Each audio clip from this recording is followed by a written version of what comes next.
If you want to learn how to close more loans for minorities and those in underserved markets, I'm here to teach you everything I know. I'm Lynn Richardson, a former top producing mortgage originator, and I'm inviting you to take a seat at the closing table with Freddie Mac, where industry experts share top tips to help bridge the homeownership gap. Today, we will discuss origination systems to serve the underserved, scripts for success.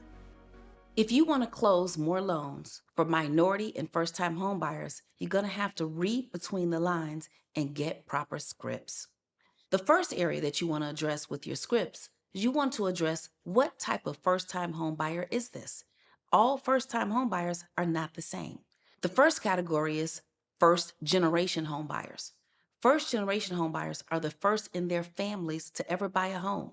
This may require additional education, additional training, additional hand-holding, and more support. The second category is first-time homebuyer. For example, I'm a financial professional. My oldest daughter bought her first home. She's a first-time homebuyer, but she has me for a mom. So some of your first-time homebuyers may have additional support. Do not assume that every first-time homebuyer doesn't have the money to buy or doesn't have the support to buy, and address your communication accordingly. How do you communicate when you're approved or not approved? Well, first off, you never say you're not approved. You can buy a home in 6 months, 12 months, 1 year, or 18 months. Communicate the conditions that are necessary to buy that home within that time frame.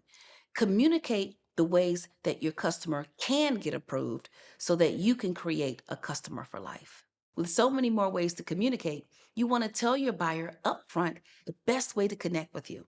Make sure you change your voicemail every day or set up your voicemail for the week. So if your customer calls you, they know that you're going to only return calls between 10 and noon. That way they won't call you 20 times, right?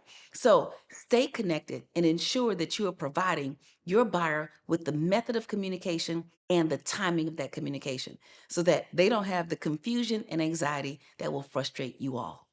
The next area that you want to address is to tell your customer you are appreciated. There's an important thing that you need to know about minority home buyers and in many cases, first-time home buyers from underserved communities. They are loyal. In many cases, they will not shop for an interest rate. They may not shop for the best product. They're going to shop for the best experience that makes them feel safe. So continue to say that you are appreciated by placing them in a communication portal that will send out automatic birthdays, automatic holiday wishes, automatic anniversary wishes. Continue to show your customer that they are appreciated so that you can maintain a customer for life. If you're going to create client for life communication, then you're going to have to address 3 areas. The first area that you want to address is before the application. Remind the first-time homebuyer how they're going to leverage homeownership to build wealth. Remind the first-generation homeowner how they are literally changing the course of their family forever. The next area where you're going to create client for life communication is during the approval process. A first-time homebuyer who rents on the south side of Chicago, where she lives in a 2-flat building, and Miss Jackson lives on the first floor, and she's 85 years old, and the home has been in her family for decades, and she only takes cash for rent, is different than the first-time home buyer who lives in Naperville, and that property is being serviced by an executive management company. So when you're requesting documentation and information, ensure that you are addressing the cultural differences and supplying flexible, clear-to-close options so that you can minimize confusion and increase your chances of having a customer for life. The last area that you want to address in your client for life communication is after the closing. Your first-time home buyer is no longer buying a home for the first time, but maybe you want to talk to them about their second home or their vacation home or their investment property. Ensure that you are communicating with them in a way that keeps you connected, but also keeps you attached to their goals so you can create a customer for life and help them build wealth for generations.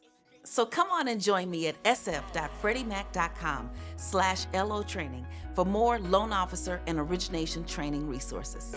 You can see all videos for origination systems to serve the underserved by using the module navigation bar at the top of the page. And if you enjoyed this episode, then like and share this video.